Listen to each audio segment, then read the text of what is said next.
This is a confession. After I write this out, I intend to sign this with my blood.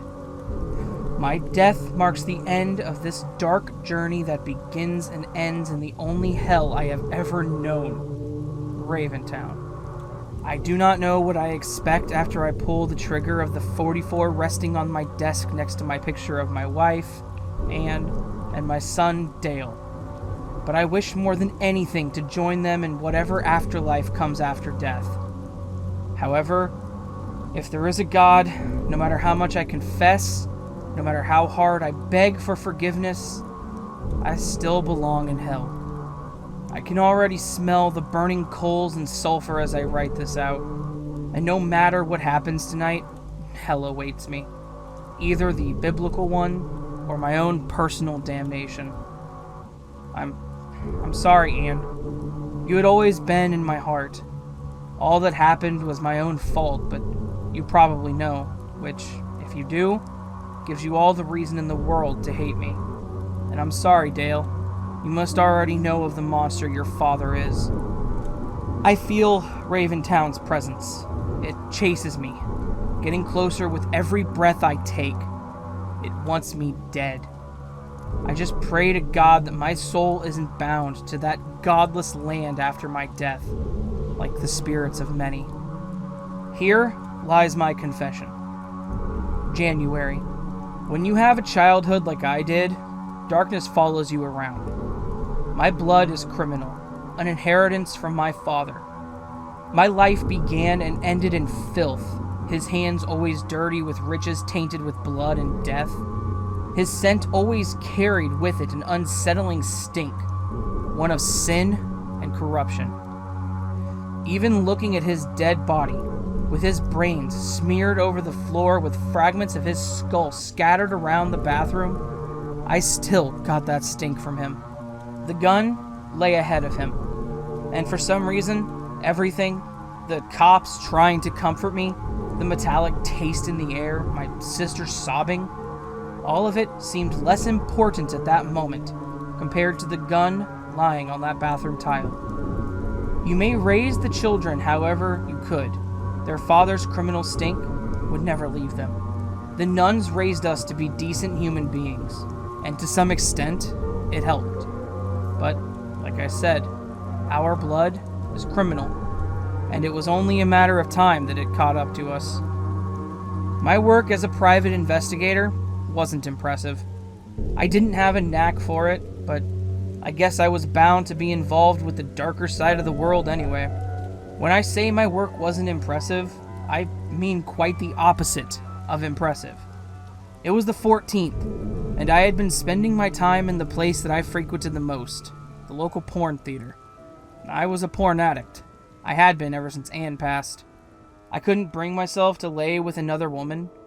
Anne had been my first and only, and I didn't want to stain her memory with the love for another woman. All love that I was capable of was buried with my family. Even with the broken jaw that the 6'9" Nazi prick had probably given me when he caught me spying on him giving Tina Moss, my employer's wife, the fuck of her life, I went down to the porn theater the first thing, knowing I secured the pictures I needed. It was a matter of time. I got the call, with my employer telling me to fuck off because this slut ran back to him and made him fall over his knees. Surprisingly, on texting him the pictures, he arranged to meet instead of cussing at me or calling me a liar. That's when the first call came. Abby. I stared at the screen for a while. The phone buzzed in my hands. It had been so long that I had almost forgotten that I had a sister. I stared at it too long, perhaps, because the ringing stopped. I couldn't answer it with all of Cindy Delacroix's lesbian action on the screen anyways, and it felt wrong to answer her sitting in this dark and dingy room, smelling of semen and the cheap fragrance of a hooker. The buzzing began again when I was in the car. I hadn't forgotten about her call, I just didn't know what I was supposed to do.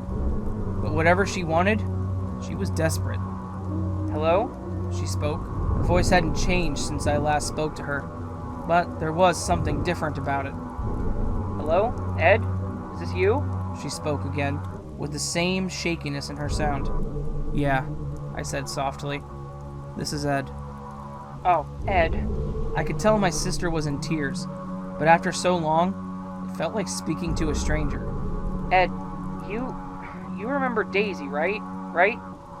Yeah, I do. Abby, what's wrong? Oh God, Ed, she's gone. The cops, they aren't doing shit. Please, Ed, I need your help. I lowered the phone, her cries still coming through, just fainter. Daisy. She was my sister's daughter, my niece. I remember her in the crib, those sparkling blue eyes staring back at me. It had been too long since I last saw her. Was she still the same innocent little babe I had known? God forbid something happened to her. I raised the phone back up to my ear. I'm coming to Raventown, I told her. She sighed in relief. Take care of yourself by then. I'll be there tomorrow, I told her, hanging up the phone to her cries of thanks. Daisy. The only memory I had of her was of her in the crib. Despite her parents both having a history of felonies, she didn't have that stink on her. And of everything that is horrible in this world, I was relieved that there still could be innocence whenever I looked into those eyes of hers. Fuck it. I had to leave now. But I had to meet up with my employer first. I needed the cash. Moss had a nice place. The kind every young guy wearing a suit and a $7 bright pearly white smile desires, working straight and clean, but never get to live in. And Moss, he was no exception. He didn't even try with his facade of clean living. I had heard that the porn business was just a front, with guns and the white powder being his main source of cash. And guys like that usually pay well for secrecy, with either cash or a bullet in the skull. You know something, Eddie? I like you. And that's the only reason I didn't have you beaten to death when I heard about Tina. Would you like a drink? The short and scrawny man named Darren Moss, or as I came to know as my employer, sat next to me setting up 2 glasses. Though rich, he wasn't a particularly charismatic man. Oh, I'm sorry, he said, removing the glasses. You don't drink. I need the cash, Mr. Moss. There's been an emergency. My niece, she's gone missing. I told him, and I could tell that even a man such as this was taken aback by my coldness. I'm sorry, man, he said, motioning one of his men to get me the money. Probably ran off with the boyfriend or something, I hope, I told him. That guy did that to your jaw? He asked. You got his address? That wouldn't be ethical, I said. He, obviously taken aback, motioned his guy, who had the newspaper-wrapped pile of cash in his hands, to stop. That's why I can't tell you that he lives in Carlton Street, 4th house, I finished. And this seemed satisfactory enough for Moss. It wasn't my business what happened to the guy his wife cheated on him with, and I did get paid well, so I didn't have a reason to complain. Have a doctor look at that jaw, or you'd have to give up on eating steak for a while, he said, ending our little business meeting. And your niece. I hope you find her. My journey to Raventown began there. I didn't plan on seeing a doctor. That was far back into my mind. It was Daisy I was thinking about. Even though I barely knew the girl growing up, the thought of her going missing gave me an ache somewhere I couldn't quite put my finger on. I wasn't doing this for my sister. It had been too long since we talked. She had been quite happy with her ex-biker husband, who was an alright guy, but we didn't get along very well. I knew my sister was going to be fine with him because it was this guy who helped her through her addictions, and she, in turn, helped him out of his knack for violence. They were both now living clean, and I was happy for him. The last time I saw both of them was the time my sister brought Daisy into this world. It was almost a blur that day, but after witnessing the people they had become, I distanced myself from them. I was never going to be like that, and my shadow would be a curse on this family, on little Daisy, like it had been on Anne and Dale. The last contact between us was a card from their new house in Raventown a few years back. I didn't care to reply, and I guess neither did she care for one. On the way, I had to make one stop at the gas station to get myself a porno mag. Cindy DeLaCroix preyed on my loneliness and sorrow.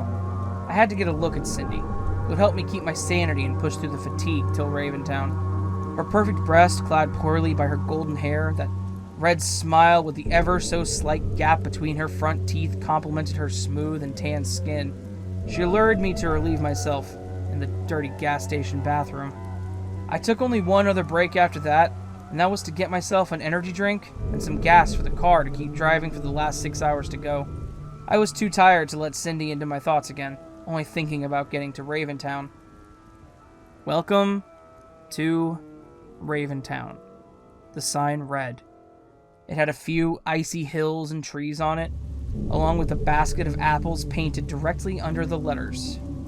Raventown. The name itself felt ominous. Perhaps it was the association and symbolic significance of ravens through literature and art.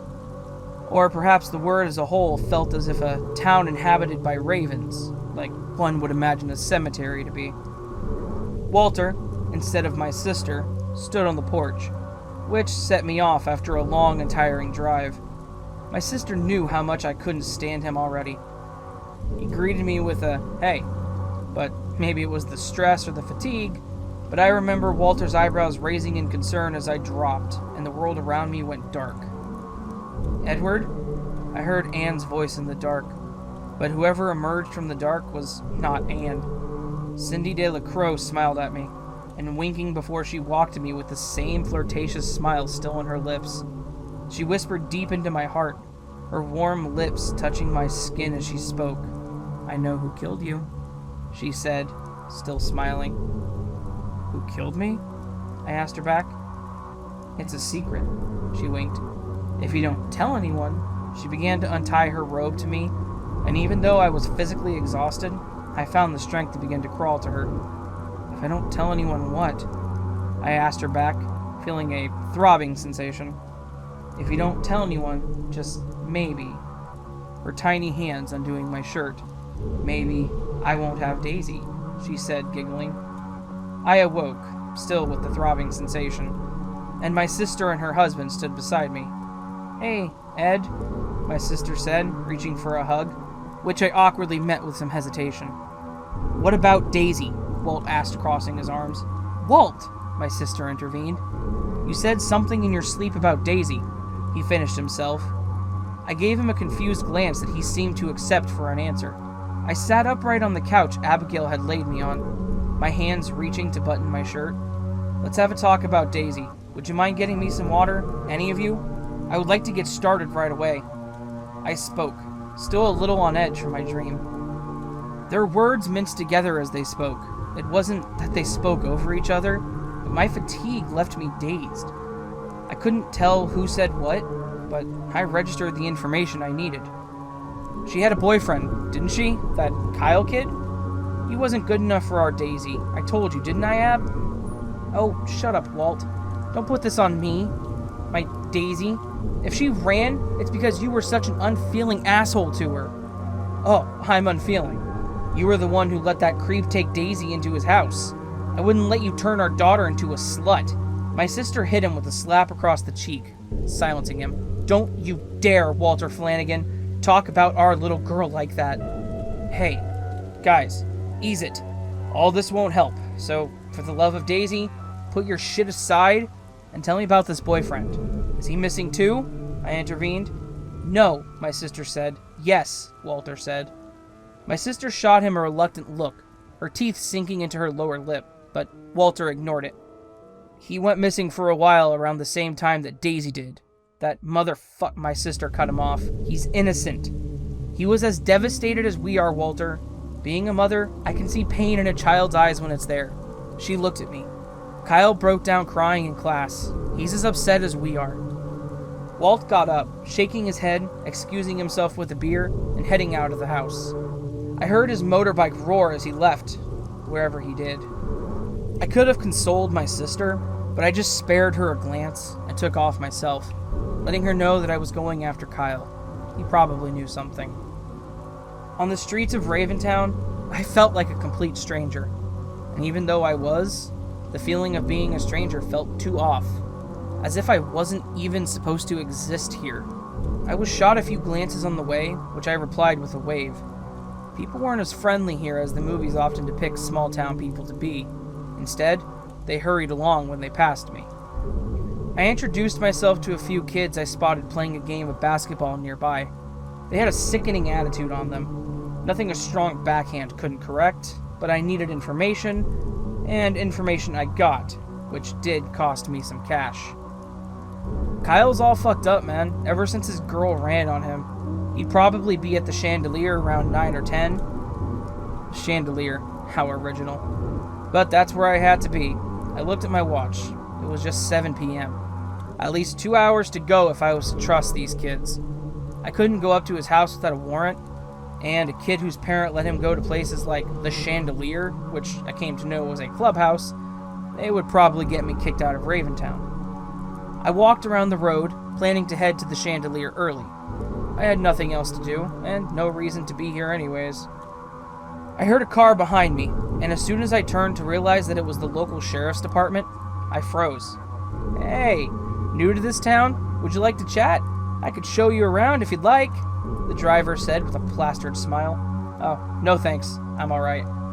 "Get in the car, sir. I insist. Or my Disneyland tour guide wears out and I detain you for questioning those kids back there." I sighed and walked up to the door, which he leaned over and opened for me. I sat by the passenger seat and his smile now wore off. "What business do you have here with Kyle?" he asked sternly. "Officer, I'm Abigail Flanagan's brother. I just want to ask some questions about Daisy." "Look, I'm sorry for your loss, I truly am, but you have to stay away from Kyle. He has nothing to do, just a few questions, and I was cut off by him once again. Come near my son, and I swear to God, whatever happened to your jaw, I'll make sure to finish the job, alright?" he said sternly. I rubbed my jaw, remembering the pain I had almost forgotten about. I didn't have time to argue, so I opened the door and slammed it behind me, continuing on my way. He pulled up behind me before leaving for one last word. "We're looking for your niece. I'm sorry how I came off, but my son has been under a lot of stress lately. It's best if he isn't reminded of it constantly." I just nodded in agreement, and he went on his way, which I was sure was nowhere in particular. I had to have my head up. I was definitely going to be trailed. The Chandelier was louder than I expected. The music killed my hope of interrogation, and I knew whatever I had to do, it had to be outside, far from all these drunk young people trying to get laid. And for a moment, I considered getting off in the bathroom too, but I was too afraid to let Kyle go. I eventually gave up.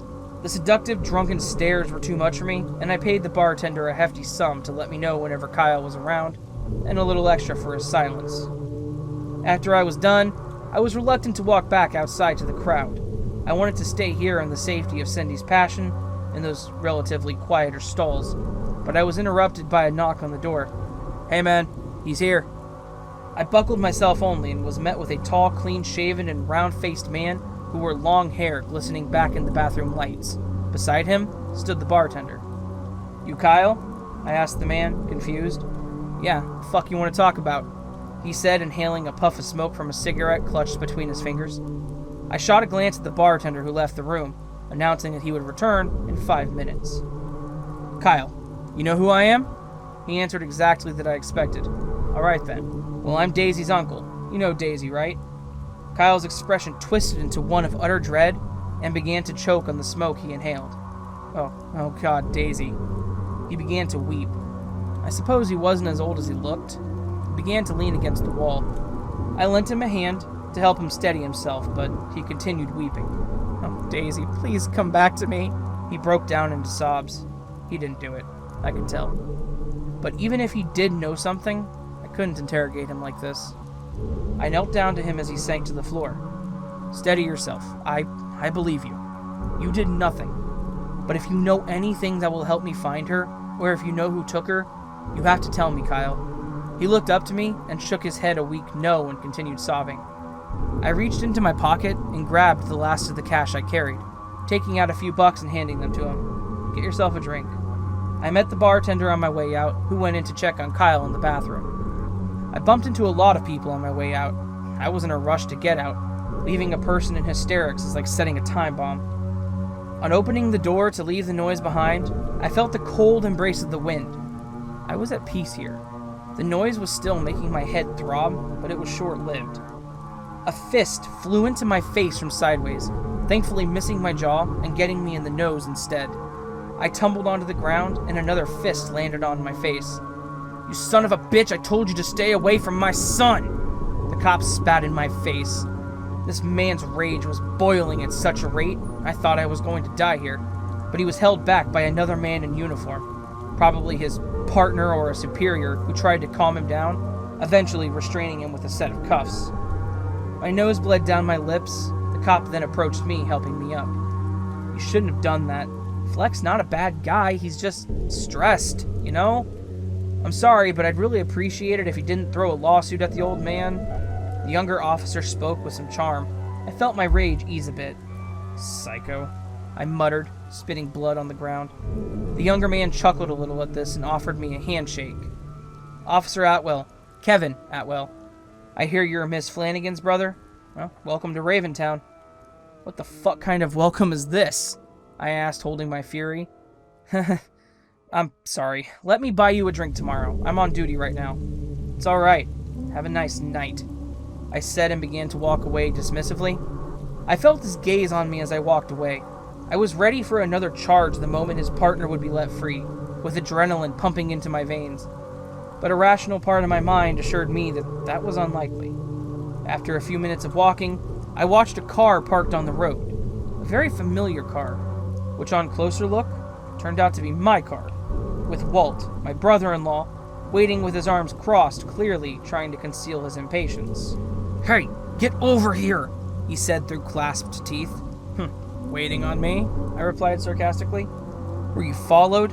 He asked, reaching to my trunk, opening it to reveal what lay within. My stomach churned and my teeth bit down on my lips. I'm sorry, I couldn't use the bike. I hope he didn't mind. It's for Daisy, he said, looking into my eyes with a raging fire in his own, yet with a very unsettling indifference. He didn't mean the apology, and what he really did mean was for me to just come along with him. Kyle Fleck, the kid whose father almost beat me to death on having a little talk with his son, lay there, gagged and bound. Blood caked around his lips from what I could tell, and a huge black bruise under his left eye, right on his cheekbone. Kyle's world went dark as the trunk closed on him, his struggle to free himself remaining futile. If I wasn't as worn out as I was at the time, I would have protested. Probably could have even reasoned with Walt to let the kid go, but it didn't happen that way. Sometimes fighting evil, looking for light in the dark, the shadows consume you, and you inevitably become part of the endless pit of sin and filth. We were in the woods. Walt didn't want to take a chance. He didn't fit into this small community in a way, which, I admit, neither did I or my sister for that matter. But something about Walt set him apart from everyone here. I knew a soldier of violence when I saw one. And Walt? Well, he certainly was one. His appearance screamed it at the faces of anyone taking a glance at his face, accessorized with his thick beard and darkened skin, where scars set themselves as badges of vengeance.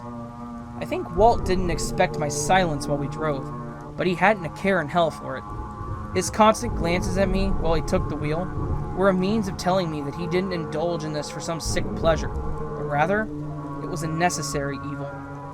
You know those movies where people are awoken by a gentle splash of water on their skin? Walt wasn't that gentle.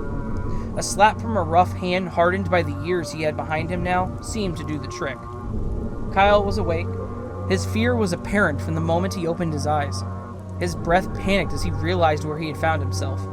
These woods, they haunted him for whatever reason, and they did so in such great intensity that the fear of his whereabouts seemed to overshadow his fear of the inevitable torture. Kyle, look at my face. You know who I am, right? Walt said to Kyle, gazing deep into the kid's eyes, blazing with anger that had been fueled by the fear of loss. Mr. Flanagan, please. Or rather, that's what I presumed he tried to say through the cloth stuffed into his mouth. What happened that day? Now you tell me, and you tell me the truth. Walt spoke in a tone that had now started to even frighten me. Walt reached for the cloth and tugged it out. Kyle drooled down his chin, tasting the air, seasoned with a hint of the vegetation around them. Kyle looked around in hesitation and in panic. I averted my gaze awkwardly. I still felt his gaze on me. The fear and helplessness in that stare made me forget Daisy for just a moment, and rather, I thought about getting this kid out of here. Walt, without even a hint of remorse, smacked the boy, to which he let out a choked gasp followed by sniffling. Fucking look into my eyes when I'm talking to you. I've done this to people who weren't sissy pieces of shit like you and they broke. You too will break, and from what I see, it won't take long. Now, don't push me. Kyle coughed, obviously looking into a place in his mind that he feared. He feared, yet he looked for an answer. In my mind, I kept screaming at him to cough out whatever Walt wanted to listen to and be done with this. But in the end, the fear of that memory broke him, and he began to scream. Walt landed a kick in the boy's gut, then rushed to grab his mouth to shut his cries. "Alright, kid, you're fucking done. Done!" Walt yelled. "Ed, get the case," he told me. What? I didn't know what he meant, but the ideas I had weren't pleasant. "Front seat, under it." He spoke with such a calm. It almost seemed like a professional job. He had done this many times. The case clicked open, and Walt pulled out a set of pliers. Kyle began to scream, only to be muffled by Walt's hand. Walt began to work on Kyle's kneecaps first, which I didn't even know people did. He first, with the free hand, tried to locate something in Kyle's knee, which frightened the boy much more than he already had been, so much so that he began to pass out. Walt tried to slap him awake, desperate for more information, yet failing in watching the boy fade into darkness. Walt stood up and turned to look at me. I looked down, now terrified of this man. He walked over to me. I struggled to avert my eyes to find reason to distract myself, only failing to do so. "This isn't working. You gotta wait for him to be up," he told me softly, disregarding the body on the ground, walking over it like dirt. "Jesus," I said. "This is so fucking wrong." "I don't give a fuck about wrong. I'm done waiting. I swear to God, this motherfucker has something to do with Daisy. I'm gonna beat it out of his corpse if I have to." He spat at the body, crossing his arms. "We can't leave like this. I'm gonna stay here all night if I have to," he continued. "If you want to take a piss or something, you better do it now. This is gonna be a long night." I knew what I had to do. I walked away, deep into the woods, clutching behind the trees to do it, far from anyone's gaze. Walt knew that I wouldn't run away from him for the same reason I guess he brought me along. He had probably hoped deep within that I wouldn't let him go too far, and for the boy's sake, I hoped I would do my part. When I was sure I was out of sight, I pulled out my phone. I had 11 missed calls, all from Abby. She probably didn't know about this, but now it was not the time to think about that, so I opened up my gallery. "So, I suppose you couldn't resist me, could you?" Cindy said with her seductive wink as she took control of my body. I felt her mount me as I closed my eyes in the numb ecstasy that awaited me, like many times before, the joyless, rough pleasure. I had nothing to wash my hands with, but that was the least of my concerns now. The clarity it gave me enough resolve to reason with Walt and letting the kid go. I would tell him that he fucked us both the moment he took the kid, and now, the least we could do was minimize the damage. To my horror, Walt had brought out a tiny rolling blade, which looked like one of those things you'd find at a pizza place. I had to intervene at that moment. The boy had clearly been reclaimed by consciousness and could see the world again. "Walt, no!" I yelled, reaching for him before he got to work. "Let me try," I said, pushing him aside, not giving him a choice. I looked at the boy, and as much as it hurt to do, I knew that apologizing in comfort would just make this take longer. "Tell us," I said, gently placing my hand on the bruised cheekbone, "or we leave you alone in these woods after this man here chops your limbs off," I said coldly, trying hard to maintain it, and for some fucking reason, resisting the urge to laugh. I knew my sanity was breaking along with the kids, and perhaps we were to go mad together, but I would hold the door until I had my answers. My phone rang again, and this time I felt it clearly in my pockets. I handed the phone to Walt, who, without a word, walked away to answer it. "Make a sound and you're dead," I told him, which he agreed to. Now, what happened to Daisy? The name made him shake, and then I asked him the same thing several times, emphasizing the name Daisy. "Oh, Daisy. Oh God, it's my fault. I let them take her." He finally spoke. "We made love in here. It was my idea. We slept, and then..." He half yelled, half whispered. His sanity was hanging by a thread. "Hey!" Walt called out to me. "Not now, Walt." I dismissed him, listening to what the kid had to say. "Who took her?" "Ghosts. They were ghosts in the forest. They took her." They pulled her away from me. They danced with their arms, and The kid began to lose control, shaking terribly. The actual severity of the situation just hit me. We were about to break this kid's mind. I raised my hand to calm him down. "Daisy's been found," Walt spoke out, and I turned attentively only to be surprised by a hard jab across my already fucked up jaw, sending me to the ground, writhing in pain. Kyle raised a rock from where he sat. "They made me watch! They made me see!" He roared as he almost smashed my head to the afterlife, only to be cut short by a gunshot. I watched him drop lifeless, his own chest cracking under the rock he lifted, a bit of his tissue and blood on the ground beside me. Walt lowered his gun, sheltering it in his pocket. I didn't even know he had been carrying it all along. I was too shocked to say anything, but Walt was calm. I dealt with crime, yes, but murdering a scared kid was something else entirely. It was as if I had been shot right through my soul. Another life lost its light so closely. After Anne and Dale, as a matter of fact, Dale would have been this old about now. "Fuck, this is fucked up," Walt said calmly, inspecting the mess. "What the fuck do we do, Walt? What the fuck do we do?" I yelled at him. "Well, calm the fuck down." Oh, this is so fucked up." I was relentless in my guilt of association. It had been me who he had last conversed with, after all, dying with his mind in a dark and evil place, one that made him shudder even worse than being tortured. A place I forced him to open the door to. "Jesus, calm down, would you? I know what to do," Walt said, his hand warming up his neck. He leaned to grab the body, picking it up and making me follow. We spent the next hour stuffing the body into the trunk of my car, a way of ensuring that I wouldn't rat on him. I wanted to strangle him, to stuff him in there with the corpse. But deep down, a sick part of me had gratitude for him saving me from getting my head crushed. If we don't show up at the hospital, it wouldn't look right.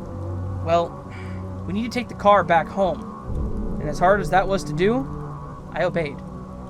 He took the drive back home, the urge to laugh, to break into mad tears pushing me to do so. What would my sister, or even Daisy, think about this? By a stroke of luck, my sister wasn't home, and I was grateful for it. We parked the car into the garage and took Walt's chopper to the hospital, with me in the back, desperately chugging down the beer we found in the fridge, fighting the urge to gag. This was our alibi, two drunk men collectively grieving the loss of a loved one. The cold air pressed against my numb skin as we rode. I felt nothing for some reason. The urge to laugh gone, yet the fear of being driven mad still haunting me. I just hoped that it wouldn't show. No matter what, it shouldn't show. God forgive my soul. I killed a child. So young, meeting such a terrible fate. His body still laying in my car, desperate to be found and given a proper burial by his loved ones. Hell has gotten closer to me after I wrote this out. And now, after I have relieved that first agony, I think I have found within me some acceptance for damnation. And if hell is real, it is in Raventown, where there are worse things than any grotesque night terror may conjure up. And by a cruel hand of fate, I would discover them. And they would come to haunt me, such that neither a bullet nor a scalpel may be able to purge my mind.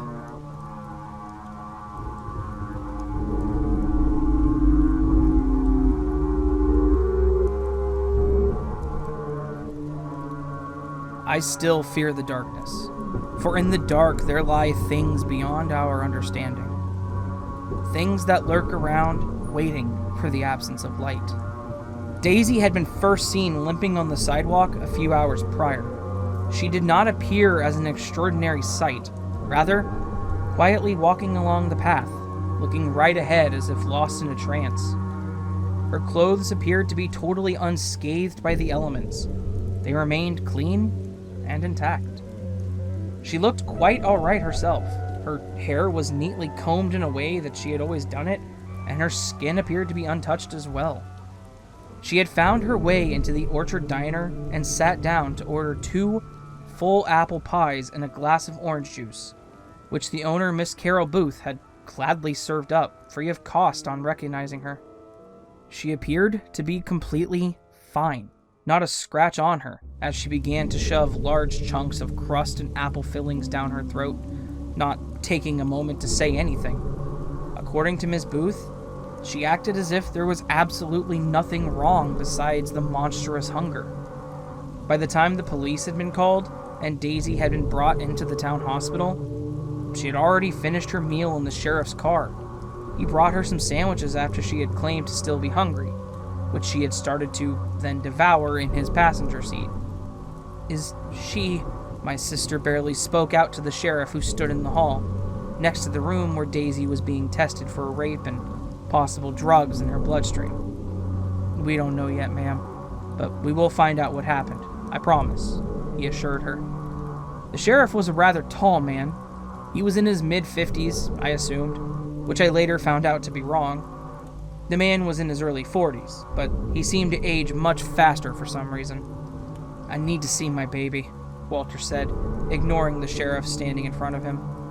"In a moment, Walter. They need to run some tests," the sheriff said. "Bullshit," Walter said, now staring the man down as if trying to intimidate him. I guess the biker thug in him was looking for a reason to spring out and cause mayhem, after it had gotten a slight taste of violence just a while back, eager for more. "Now, Flanagan, I understand how you feel, but you have to keep calm. We need to know what happened to her first," the sheriff said, patting Walter on the shoulder. The door to the room opened, and a doctor walked out, looking awkwardly at the parents, and then at me, and finally at the sheriff. "May I have a minute, officer?" the doctor said. Walter was about to intrude, but Abigail kept a warm hand on his shoulder, giving him a teary, moist smile, as if telling him to be grateful for their daughter's return. I saw the brute in him die at that moment, as he gave my sister a warm hug and nodded compliantly. I felt a touch against my shoulder and turned around to see a nurse walking away from the room toward the elevator. For some reason, her uniform looked very out of place and too skimpy to be an actual nurse's outfit. That was when the woman turned back to reveal herself as Cindy Delacroix, the porn queen. She motioned for me to follow her, seductively winking at me and walking away just out of my sight. I started walking as quickly as I could to keep up with her pace. She was too quick for me, and even though I knew that this wasn't real, I was compelled to follow her by something in me. My heartbeat grew louder, dimming out all the other sounds from the environment as I got closer, and it got warmer. Eventually, I became so lost in my trail that I bumped into a child and tripped over, falling on my shoulder, thankfully not my jaw, and dropping the kid down too. I picked myself up and blinked myself back into reality. The child picked himself up and patted himself with tiny arms. He couldn't be older than 13 or 14. He looked at me blankly and frowned slightly. "I'm sorry, kid. I started out my apology." But then he walked closer to me and told me something right in my ear. What he said haunts me still, and at that time it was no different. "That is not Daisy," he said through a slightly trembling tone. "Wait, what?" I asked, more confused than anything. "She's in the farm," he finished, and then stepped back, as if afraid of me hitting him, and something told me that he was used to being hit. As those words started digging into my mind, I began to feel colder and my spine tingled. The boy then raised his hand, as if holding an adult's hand for guidance, but holding on to empty air, and walking away from me, turning back every few seconds to look at me as he kept walking with whatever imaginary friends he held hand with. The farm.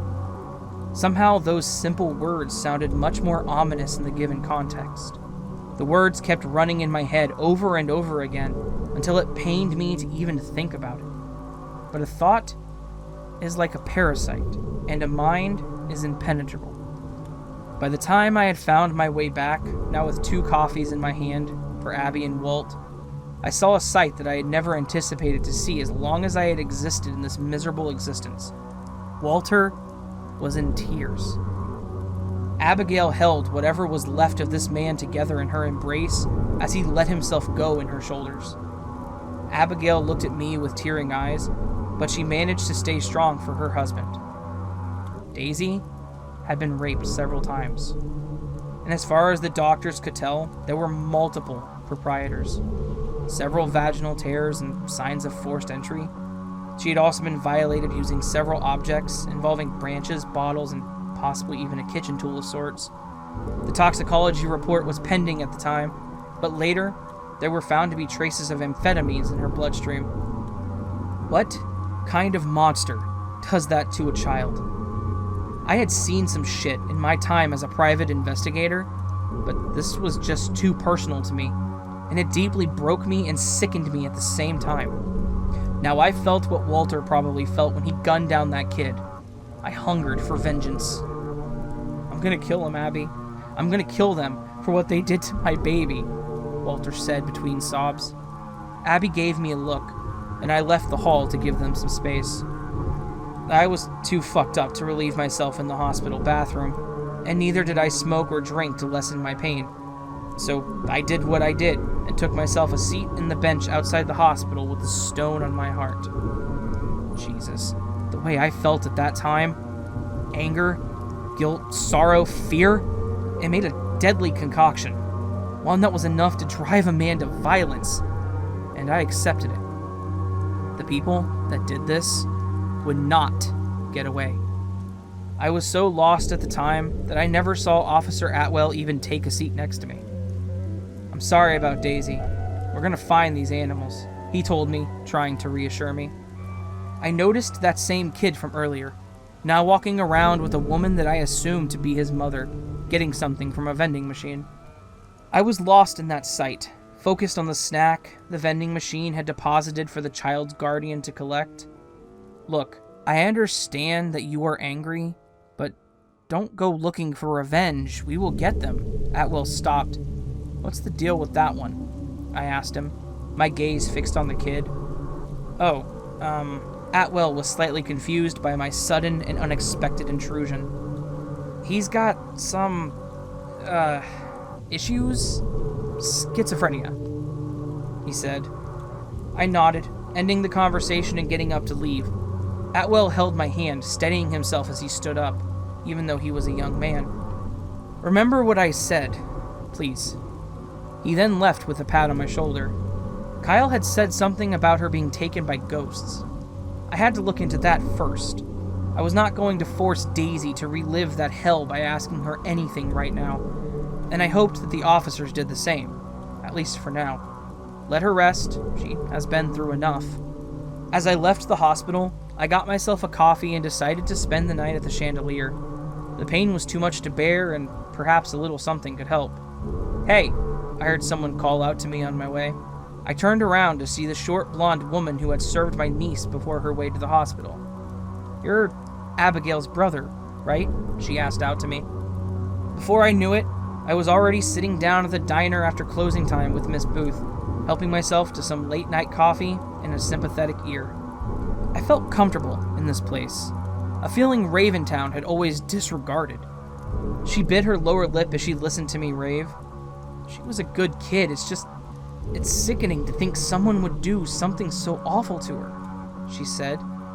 I honestly wouldn't mind if someone fucking had these animals hung for the town to see.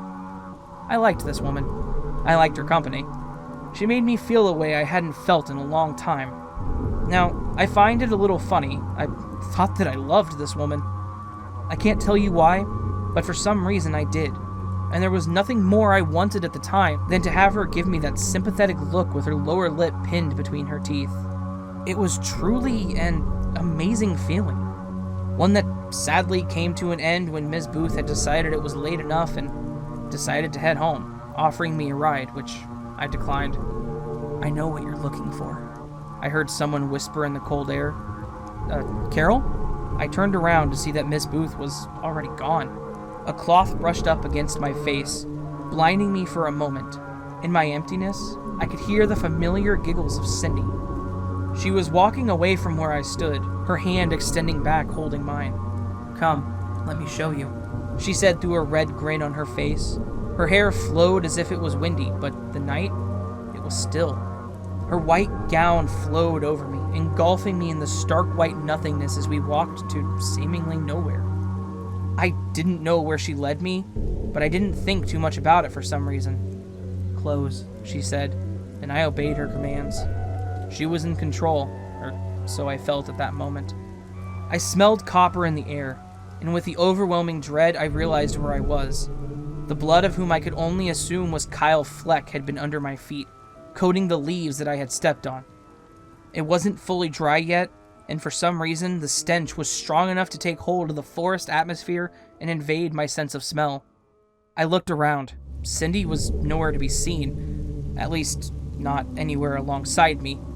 She stood up on a branch, and with a sickening twist of my gut, I realized that she had a noose around her neck tied to the tree. She gave me that seductive wink one last time, and then jumped off the branch with a snap. I didn't know what to do. I didn't even know what the fuck I was seeing at that moment. So I did what mankind has learnt to do when we felt even the slightest touch of fear. Run. I ran away from the place that I saw the horrendous sight, fearing that she would be back and lead me to that tree again, but it didn't happen. I sat down by the road once I had cleared the woods and felt a strong compulsion to cry. I do not understand why it happened, but I cried for what must have been quite a long while, sobbing uncontrollably like my sister had done when she was a baby. The police were already talking to Daisy by the time I had gotten back. Apparently she was willing to talk to the police now, and she showed no signs of emotional damage on doing so. She spoke with such ease, recalling horrible acts that were done with her without as much of a hint of discomfort or fear or even anger. It seemed like she didn't feel anything anymore. The doctor was puzzled at this as well. She had shown no signs of any head injury, and even though there was no diagnosis of internal injury to the head either, it seemed very unlikely. "The man who hurt me was named Joe," she said. "That's what the others called him," she spoke. "Did you see what he looked like, Daisy?" the sheriff asked her. "Just try to remember." "I don't remember much, Sheriff. I never saw any of their faces much, like I said," she spoke. "Is there anything else you remember, Daisy?" "Not really, Sheriff. I was asleep most of the time," Daisy said, finishing her sentence by looking directly at me. "Okay, Daisy, you're safe now. Take some rest and we'll talk in the morning, all right, darling?" The sheriff concluded and left the room with a little nod to Abigail. Walt was nowhere to be seen. As a matter of fact, I don't even remember seeing his bike anywhere around the parking spaces. "Daisy," Abigail said when the last officer had left the room. "Do you know who this is?" she asked, placing a hand on my shoulder. "No." "It's your uncle, my brother Ed," she said. Daisy said her awkward hello, and I returned with an equally awkward nod. The door opened and Walt stepped in, concealing the grim look on his face with a forced smile for Daisy, and then motioning me to see him outside. "I want him. I don't care what it takes, but we need to get to whoever did this before the sheriff does," he told me. "Yeah, I know, Walt. I know. Listen to me, man. We're gonna find who did this, and I need your help, brother. When we do find them, well..." The sound of loud footsteps across the hall interrupted our conversation, and on seeing the well-suited man coming toward us, "What about the fucking dead body in my trunk, Walt? Huh?" I asked in a hushed tone. "Just don't worry about it. I've taken care of it," he said. "Mr. Flanagan, I'm so glad that Daisy's been found. How is she now?" said the man. "She's well, not like the cops did a fucking thing," Walt replied. "My baby girl had to walk back on her own." "Yeah, law enforcement is a joke around here," the man replied. "Hi, I don't believe we've met. I'm Tom Sky. Walt here, he's a good friend of mine, besides a coworker." "Ed, I'm Abigail's brother," I said, shaking his hand. From what I gathered from the man's appearance and mannerisms, he seemed to be rich and also appeared to be a restless sort of person. The dark bags forming under his eyes told me that this man was usually awake at this time. "I'm gonna go check on Daisy," Walt said, excusing himself. "Fucking animals," Tom said after Walt had left. "I say cut their cocks off and let them bleed to death." He probably noticed my confused glance. "Oh, the sheriff is a good friend of my dad's, I'm sorry." "What kind of work do you do?" I asked him to end the awkwardness that had followed the last comment. "I'm into exports." "Walter is into exports?" "Nah, he owns a motor repair shop which I happen to co-own," he said. "Hey, I don't want to bring it up over and over again, but if you need any help and anything at all, let me know. Please. Daisy was like a niece to me as well, and whoever did this, I would be really happy to help in getting her justice, he said, handing me a business card. Raven Enterprises, it read, along with his name and number. Thanks.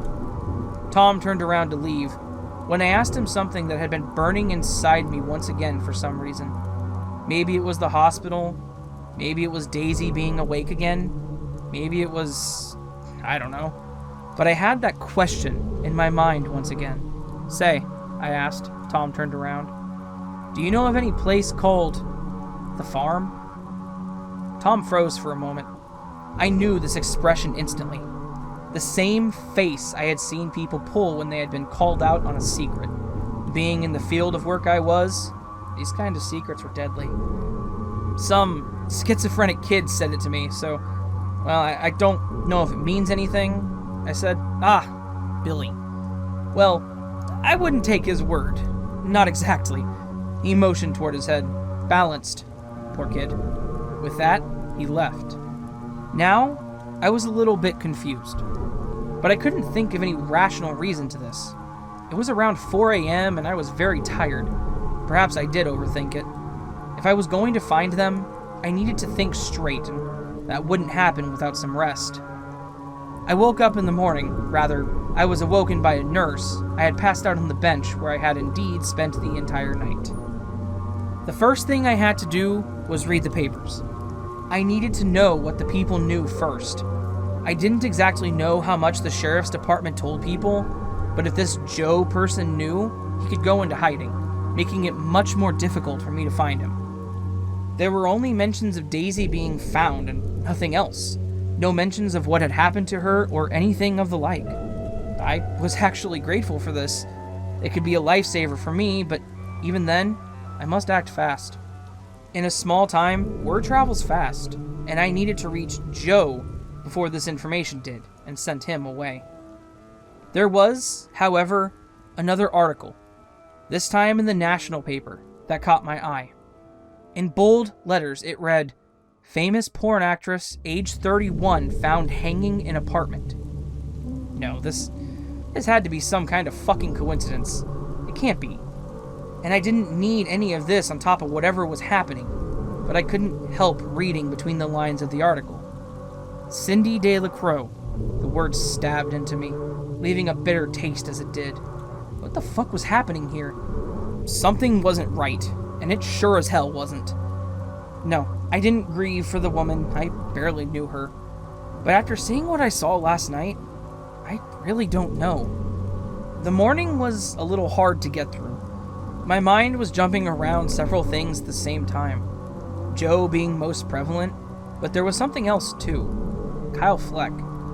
His father would soon realize that his son was missing, and the idea of what he might do when he does, it made me nervous. I half expected him to jump me at any time, asking me the whereabouts of his son, but that didn't happen. Odd, but welcome. It was about 11 or 12 in the a.m. when I decided to call the number on the card. Tom agreed to help me go over the sex offender records of Raventown. He had pulled a few favors at the sheriff's, and he was allowed to have a look at the records. Around 4, I was at the gates of Tom's house, which was quite unremarkable. A person like this is expected to live in a huge mansion with foreign workers tending to the yard, but no. Instead, he lived in a quite simple house, one that wasn't as huge as I expected it to be. For a moment, I assumed that it didn't really belong to him, but my suspicions were proven wrong when I saw the name Sky on the front door. Another thing that struck me as odd about this man was the lack of any doorbells, and I actually had to knock. Even then, he took quite a while to open the door to me. The house smelled of incense, and when I say that, I mean it really smelled of incense. It was so prevalent in there that I actually had to ask him about it. Spreads positivity. It helps me think better. That was his only response. Tell me, I asked. Tom, he replied. Tell me, Tom, what made you buy this house? Don't get me wrong, it's a nice house, but Wouldn't a person like you want to live in a much, fancier place? I asked, now anticipating an answer related to perhaps an emotional childhood connection. What he actually said caught me off guard. An empty place is a devil's nest, he said. For a moment, I was completely taken aback by this strange answer. And I also can't stand my old man, he said, lightening the air a little bit. I didn't reply to that, but instead went over to the records. Joe, Joseph, anything related to that name could help. Jared Martin, the name read, 44 years old and registered as a sex offender. It said this guy used to work as a school janitor. Apparently from his record and the record I put together, that this guy was probably the guy. He was named Joe, and I assumed that he was the closest to Daisy here, working for the school and all. This is our guy, I pointed to Tom. Jared? He asked with puzzlement. Yeah, you know him? Not really. I saw this guy a couple times around town, didn't even know his name until now. The detective in me seriously doubted every word this man spoke. I can't say for sure, but when in this field of work, you tend to pick up on things. Maybe it was his indifferent nature, or his odd choices in lifestyle. Maybe his confidence in each word he spoke. He just seemed off. And following that hunch, I just looked into his face, trying to catch even the subtlest hint of deceit. The buzzing phone halted my process, and I went back to focusing. Jared Martin, 6'4", tall man. Yeah, whoa, what? Jesus fucking Christ. The phone conversation had my ears perk up and listen in on the conversation. I didn't need to ask. Officer Clarence Fleck. Well, Fleck? That was Kyle's father. I felt my stomach twist. What the fuck was he going to tell me? He killed himself last night. Deputy Clarence Fleck, the man whose son lay dead in my car, a result of my own actions, had killed himself? He had left a suicide note, apparently, and it wasn't officially made public. Even with the help of Sky, he told me he was unable to access the note, and I gave up on it. The cops hadn't come for me, and I took that as a good sign. Now, there were a few things on my mind. Firstly, I needed to find this Jared person. I couldn't let Walter find out about him before I did, and I convinced Tom on this, although I wasn't really sure of his word. Secondly, I was a bit concerned about Fleck's suicide. I wasn't so sure if he had even left a note in the first place. I barely knew Tom, and years of experience had taught me all levels of distrust. Finally, did Cindy De La Crow's suicide mean anything? I was pulling on thin strings when it came to this. I was super unsure if it meant anything or it was just a morbid coincidence. Even though it didn't seem important at the time, I felt like it was, it was something. By night, I had told Walter that I hadn't found anything. The majority of the police force seemed to be more concerned about Fleck's suicide than looking into Daisy's case anyway. And even though Abigail didn't like it and Walter didn't like it, I saw that as a good thing. Less police involvement, even if for a little time, meant less caution on the perp's part. Less caution meant more mistakes, and I was just hoping the guy stayed in town. Walt had decided that Abigail needed some rest that day, and I actually vouched for it. The poor woman had been so tired. I can't even begin to imagine her pain, and the sleepless night she had been through. I convinced Walt to stay with her. Some rest would do him good, I told him. I volunteered to stay with Daisy at the hospital, where she was still under observation. Her indifference to her experience was troubling, especially to the psychiatry unit over there. I was falling asleep around 9 p.m. I had a tiring day, and it wasn't like Daisy was the most talkative person either. I remember drifting into the darkness, just when I heard that same sickening snap from my vision again and woke up in a haste. Daisy was looking straight at me when I woke. There was something odd about her stare. It looked familiar. No, it couldn't be. I must be dreaming. No. I began to panic as Daisy gave me that wink that now I have come to dread. Come closer, she told me in a voice that was completely different pitch from her own. Daisy had a soft voice, like a 15-year-old girl would normally have.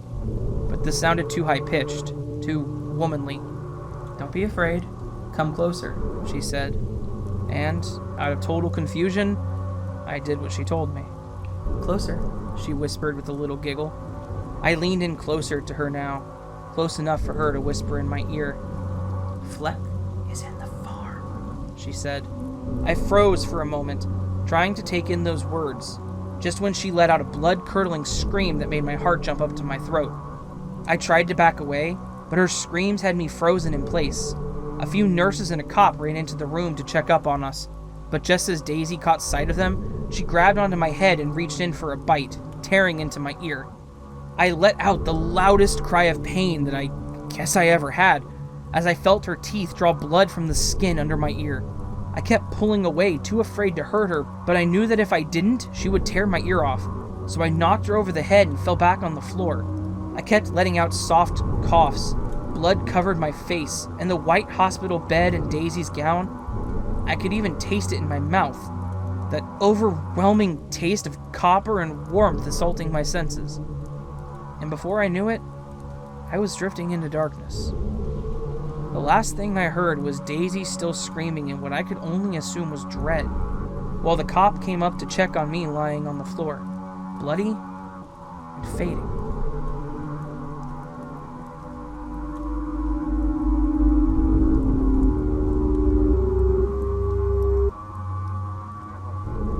Jared Joe Martin. This was definitely our guy, or at least one of them. He was a man on the verge of collapse.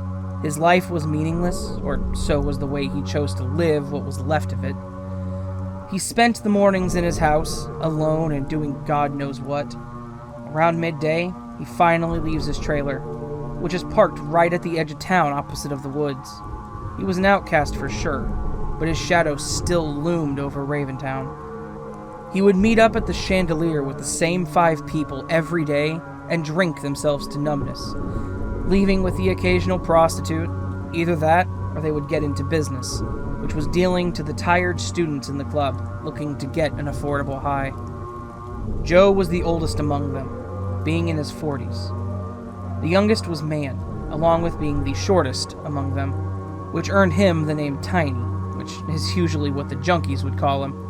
Man was their distributor, and Tiny's special sauce was what usually got the Chandelier crowded. That's why the owner didn't really care about it, and kept a special room reserved for them. I just needed to confirm my suspicions before I told Walter. That man was like a raging storm, and if he knew about Joe, there was no doubt in my mind that Saturday night at the Chandelier would be very bloody, with more bodies dropping than needed. As I sat across from a smiling Ms. Booth, digging into breakfast, I kept running things around in my mind. I had absolutely no time to take a break from all this. A lot had happened in the past week. Fleck's suicide had been a devastating blow to Raventown. It was a shocking surprise that awaited the town, which still remained a surprise. But fortunately, there was a lot more attention given to the sudden suicide of a native deputy and the disappearance of his son than the return of Daisy Flanagan. That meant less police interference in my way. But I had to be cautious. If there's drugs involved, there could be undercover lawmen around. But considering the way this entire business was handled, I really couldn't be sure. However, that didn't give me an excuse to pull a gun whenever I felt like it, these scumbags. I would first have to dig into this entire drug spiral, and then unleash Walter on them, who, at the time, had been out of town. Abigail had been spending a lot more time with Daisy, who had been taken into psychiatric care. Her trauma had finally broken her, leading to that incident in the hospital. The doctors had her strapped and made to put in a bite guard. She was a danger to herself, as well as others at this time. I did not really visit Daisy after what happened. If I'm being honest, I was actually afraid. Not that she would pull something like this again, but I felt that me being there might have had something to do with her breakdown. I could never get the idea of the farm out of my head after that. It would always be there at the back of my mind with its claws wrapped around my thoughts. What the fuck was this farm? I really drew a blank when it came to this. I had no idea about this thing. Was it some place in those woods? Some sort of funeral place? Or maybe something? I really can't tell. And even though it would have been silly to anyone else in my place, I needed to dig into this as well. I had a strong feeling that Fleck's suicide might have had something to do with it, and that's where I needed to start. After pulling another favor from Thomas Sky, I had been allowed to inspect the crime scene on my own, but it would take a while, he told me. The suicide was a very serious incident, and though it would be a while, I would get to poke around soon enough, as Sky put it himself. February. I had been sitting in the chandelier with my fingers crossed that this would go down well. I didn't wear much of a disguise. I figured that I needed to frame a story that would justify that. I was here to help increase their network, but I needed a sample of their product first. I'm here to help you with your distribution.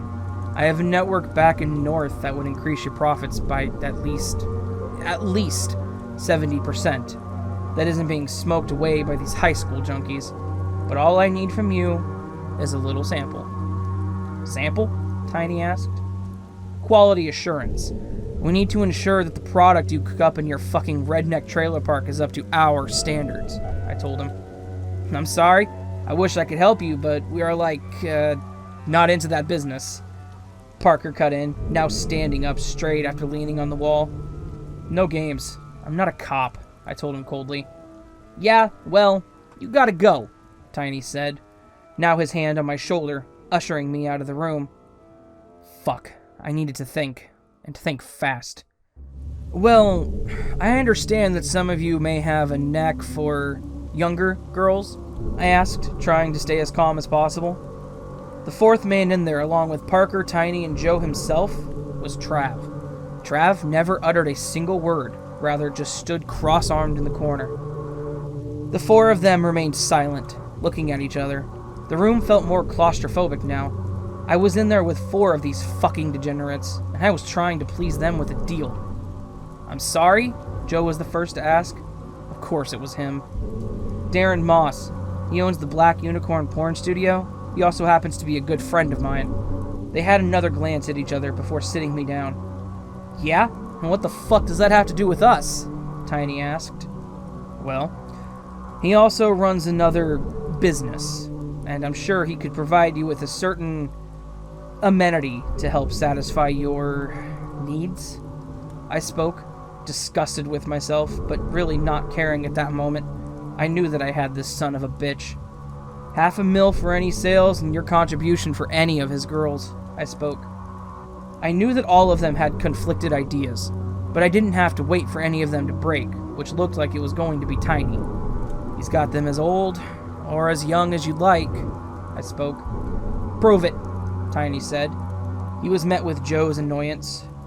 All I needed to do was to pull out my phone and show them the texts I had sent him while I was on the case of his wife.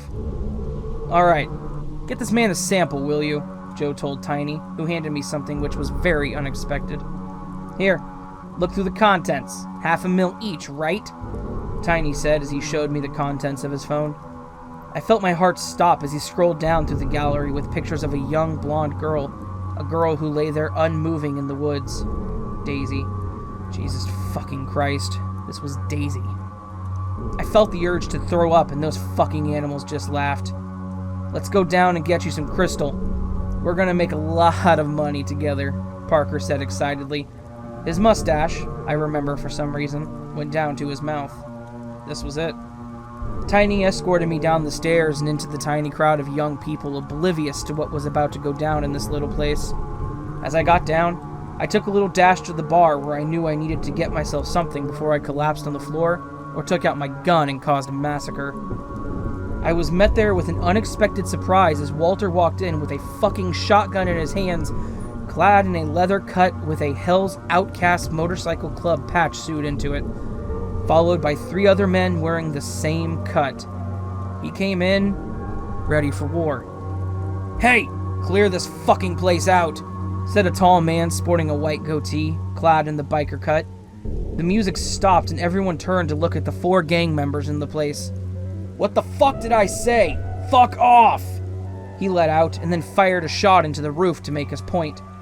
The place cleared quickly as panicked shuffling of feet and screams filled the grim atmosphere that was now the chandelier. Joe moved toward the exit, but Walt held him back. You and your fuck buddy stay right there, he spoke in a grim tone. Walt looked at me. Sky told me. Why the fuck wasn't it you? He asked me through his fury. I didn't know for sure, I said. And now? He asked me. I drew my gun as the final person exited the chandelier. Looked through his phone. Fucking midget, I said. One of the bikers patted Tiny down and pulled out the phone, forcing him to open it as he began to tear up. Walt snatched the phone, and the look on his face pretty much meant that these guys were doomed. He gasped, and I could tell that he was shook. Jesus, that is fucked up, said another biker, standing next to Walt as he took a glance at the phone. Dill, Walt called on a biker, handing him the phone. When we're done here, you get this to the sheriff. The biker didn't question anything. He took the phone and pocketed it. Joe, Walt announced, taking off his jacket as he was handed a hammer by the man left of him. Joe froze. His fear was pretty apparent. We didn't do anything, sir, Tiny said through a weepy expression. We just found her in the woods. I pressed my gun into his back. Shut the fuck up, I barked. She came to us. She wanted to get high, so... he said now, faster. Just please I stuck him with my gun, dropping him down, then wrapping my foot around his neck. Shut the fuck up, I grunted. We did do stuff, but she was already out cold, man. Someone had got to... Tiny was interrupted by a loud gunshot through his head. Walt had had enough, and the bikers now pulled out guns of their own. Joe, Walt roared. I shoved Joe ahead and pushed him down to his knees. Walt raised his hammer to Joe's mouth and swung it around, sending almost the entire front row of his teeth down his throat. What was strange, Joe didn't cry. He just accepted his end as Walt brought the hammer down on him again and again and again. By the time Walt was done, Joe wasn't even recognizable anymore. His brain had poured out of his skull in a grisly mess, and looking at that sight, I was immediately struck with that same scent that I had learned to ignore around me. All of a sudden, that heavy stench of sin and bloodshed that I had learned to ignore struck me. The next to go was a sobbing Parker, who tried to make a run for it, but was pinned down by one of the bikers and then shot to death. Trav was then pulled toward his execution, still silent as ever. That stench now hitting me more than ever. But then, before Walt took him, he turned to look directly at me. I stared back at him, looking forward to watching Walt smash his head in. Walt brought the hammer down and sent him back bleeding with a broken nose and jaw. He stood up defiantly and looked into me again. For a moment, the world went silent as his cold gaze met mine. My anger ringing within me as he stared at me and grinned a bloody smile. See you? Walt paused, now confused. At the farm, he said, jumping up to Walt and pinning him down, spitting blood and puke all over him. The bikers pulled him away and pounded him on the face to ensure that he stayed down. I walked over, raising my gun to finish the fucker off, but was interrupted by a familiar giggle. Cindy sat across the bar, raising her legs up and smiling at me, her finger ushering me over. Come on, don't be afraid, she spoke, then biting her lip. I felt fear like never before. I was so paralyzed by it that I never even heard the police sirens. Walt, let's go, brother, one of the bikers said. Walt obviously wasn't done here. He stood up, whispering something to the others before sending the others off with a hug. Come here. Come to me. Let me keep you safe, Cindy said. Let me take you with me. I felt my mind all over the place. The bikers had left, and it was only Walt, me, the 4 dead bodies in here, and Cindy. She was there too. Take me where? I asked her. What? Walt was obviously confused. A special place. A very special place, she said. The farm. Cindy just smiled an impressed smile at me while she bit her lower lip. She kept at it until a drop of blood ran down her lip. Come with me, Ed, she said, extending her hand to me. Who the fuck are you talking to, Ed? Walt screamed at me. Are you fucking high? We would love you there with us, Uncle Ed, said Daisy, who stood in her hospital straps ahead of me. Daisy? I stuttered. Get out of here! Fucking get out, Ed! Walt said at the top of his lungs, now gasping and standing up straight, covered in blood, puke, and bits of flesh as he arranged the bodies the way he wanted. I was still paralyzed. Daisy took hold of my hand. It was cold to the touch, but I felt bizarrely comforted. She had her eyes now fixated on my ear. "Kyle's father, he made her do it," said Cindy, now her hand gripping mine. Daisy was nowhere to be seen. No, fuck, no. I kept mumbling. Walt struck me across the face, sending me to the ground and out of my waking nightmare. "Stay the fuck down, Ed," Walt grunted as he aimed his gun down at me. "Have you gone fucking nuts, Walter?" I screamed at him. Shut up, shut the fuck up! You're the one who's gone nuts!" He screamed at me. The door bust open and the cops bust in. "Hands on the fucking ground, don't move!" the sheriff yelled at the two of us. "Walter, what the fuck?" I yelled at him. "I'll fucking kill him," Walter said as he shoved the barrel down in my mouth. "Take care of my girls for me, Ed," Walt whispered in my ear, the gun still in my mouth. Walt, with me as his hostage, led me out from the back of the chandelier and out into the open air, where his bike stood rested. "Take care of them for me," Walt said, letting me go, then pulling me into an embrace. I didn't get a good look at him, but I knew the man was in tears. He got on his bike and rode away. That's when the situation struck me. I ran up to my car as I watched Walt ride away into the road. There was a lot of yelling and confusion amongst the deputies. I found Atwell, and he let me sit next to him as the ride began. Walter went down alone on the road, the moon glistening off the back of his leather jacket. I think that he had found his peace knowing what had become of the animals that had violated his daughter. "Pull over to the side. Do not resist this arrest, Walter," the sheriff spoke through the speaker. Walt didn't do so much as a glance back, rather kept riding away. A man fulfilled in his vengeance, covered in the blood of his enemies, riding to nowhere. The moon lit his path for him, and the woods surrounded the road as if to bow at the man. "You okay?" Atwell suddenly decided to ask me. I didn't need to reply. "Hold on," he said, pulling the car window down and raising his pistol out, firing the first warning shot. "Stand down, Walt!" He looked back. I couldn't read into his expression. The blood made it hard to understand, but I knew he had a smile on his face. Atwell was about to fire a second shot, but I shoved him a bit, making him miss. "Fuck!" he yelled at me, trying to get a better aim. Walt's bike abruptly slowly slowed down. He raised his hands up, embracing the air as he slowly came to a halt, raising his hand over his head, accepting what was to happen, as he was pushed off his ride and pinned to the ground.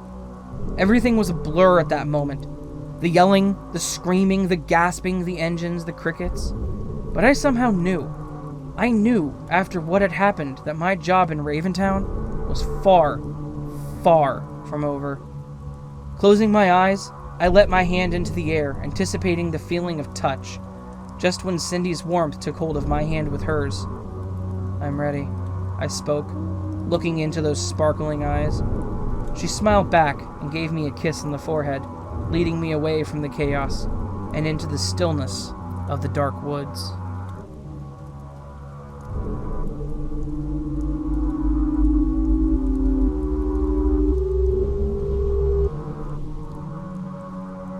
I had a dream once when I was a kid, and that dream, and when I say dream, I meant a dream, not something vivid, but rather vague fragments. In that dream, I remember standing barefoot, somewhere, and then, for some reason, I began to float, reaching amongst the stars. It was a beautiful feeling, the freedom and flight amongst a kingdom of light that has been forbidden to the living. But then, I kept floating upwards, and upwards, until I started to scream in terror. Having no control of my flight, leading to somewhere away from a familiar place I called home, I remember waking up in a cold sweat, feeling completely paralyzed and unable to move, unable to shake the feeling of moving towards an infinite purgatory. That is almost how it felt to be in the farm, but I'm not even sure what it felt like. It was just so vivid and yet so vague at the same time. I couldn't tell if I was dreaming it. "There," Cindy said, her hand motioning me to cross the wooden door placed in the middle of apparently fucking nowhere. If I wasn't so entranced at that moment, I could only imagine how terrified I would have been. The only sound I heard at the moment was the slow and rhythmic beating of my own heart and the soft brushing of cold wind outside the place. I wasn't even sure if we were actually in the woods when we stood there. With a deep breath, and in a bid to know what lay ahead, I put my foot forward and instantly felt the world fade. There were no sounds, no wind. I couldn't even listen in on my own heartbeat, much less feel it throbbing in my chest anymore. I turned around, and Cindy was gone. My mind was going completely chaotic right then. I knew that whatever I needed to know lay ahead of me. All I needed to do was find the balls to keep walking. But then, the idea of what might have been ahead terrified me. There were things here that I didn't understand. Something beyond my own existence, and that much was clear. I couldn't tell if this was real, or if I was going completely fucking insane. "Edward," Officer Fleck said, walking toward me from the darkness ahead. I felt my stomach twist, and it was around then that I realized that my heart had been running like a fucking racehorse all this while, and I was already shaking with adrenaline. Fleck coughed and fell on his knees. I watched him as he kept on coughing as if choking on something. I didn't know what I was supposed to do. I wanted to run, I needed to get out of this godless place, but at the same time, I couldn't. I felt like I needed to do something here. Leaving just didn't feel right. I knew for a fact that this place had something to do with Daisy, but as of now I was in the dark, figuratively and literally as well. Fleck finally spat out the item he was choking on into his cupped hands. I tried to get a better look at it from where I stood, but I couldn't. Fleck then began to laugh, slowly at first, in between a cough or two, but then it got louder and louder, with him looking directly into my eyes and flinging what he had in his hands to me. It was a torn chunk of flesh, something I immediately recognized as my own ear. That was it. I had had enough. I turned back to leave, running toward the wooden gate. I could hear Fleck tiptoeing behind me on the grass, and I reached for my gun, placing my finger on the trigger, ready to use it if I needed to. I never seemed to reach the door. It seemed to be at an infinite distance from me, and yet always seemed so close. I felt like I was on a fucking treadmill at this point, like this was some kind of fucked up cartoon. "I'll take another ear off you once I get close enough," Fleck let out softly from somewhere behind me. I didn't turn around to look, but I knew he was very close. I had to make the decision now. I could either turn around and try shooting at him, or swallow my fear and keep moving toward the exit. "Cindy!" I really don't know why I called out her name, but something within me told me that she could help me get out of this place. "I'm getting closer," Fleck whispered, this time right in my left ear, and I jumped. I pulled out the gun, emptying the entire clip behind me. There was nothing, just darkness. Fleck was gone. It was as if he was never even there. "Don't be afraid," I heard a familiar voice say. A voice that sent chills down my spine. A voice I never thought I would ever hear again. "Anne?" I called out, shaking. I turned around to face the gate, from where a blinding white flash of light emerged and pulled me back into the world, gasping and sitting upright on a hospital bed. Was it all a dream? That was highly unlikely. There was nothing that indicated that all that actually happened, but I knew it was real. It just couldn't be. It couldn't be just a dream. It was all so very real. It wasn't a very fragmented, nonsensical dream. It was something that scarred my memory. I was wearing a hospital gown. My left wrist had been wrapped in bandages. Somehow, it had been slit. Every breath I took came back into my face, and I soon realized that I had been wearing a bite guard in my mouth. The clock told me it was midday. There was no phone next to me. Fuck. I must have dropped it in the woods somewhere. I couldn't find the strength to call out for someone, and believe me, I tried. But all that came out were very low grumbles. I was desperate for someone to be in here with me, as much as I wanted someone to fill me in on whatever the hell had just happened. I was also afraid. I'm not ashamed to admit that ever since what I witnessed that waking nightmare, I was afraid of being alone. and ever since then, it never felt the same to be alone again. I eventually gave up on trying to call out for someone else, and I remember thinking that if I couldn't call someone in here, I didn't want to be in here alone either, so I rolled right out of the bed, ripping the cannula line with it and dropping down on my chest. I felt like my entire body was made of glass, but like I said, I couldn't so much as cry out. I crawled almost 2 feet before I collapsed, and blackness took me over once again. When I was up, I had been completely restrained. My face had been free of that awful piece of plastic, and I could breathe much better. This time, there was my sister sitting by me. She had placed a hand on my head. "It's all right," she said softly. "You're okay." I used up all of my strength to sit upright again with Abigail's help. "Abby, why have I been..." I then moved my hands, rattling the restraints on them. "You don't remember, do you?" she said calmly. "You had some kind of an episode. You started screaming, attacked an officer, and bit out your own..." I could tell that she didn't want to repeat the gruesome detail, so I put it together myself. Where's Walt?"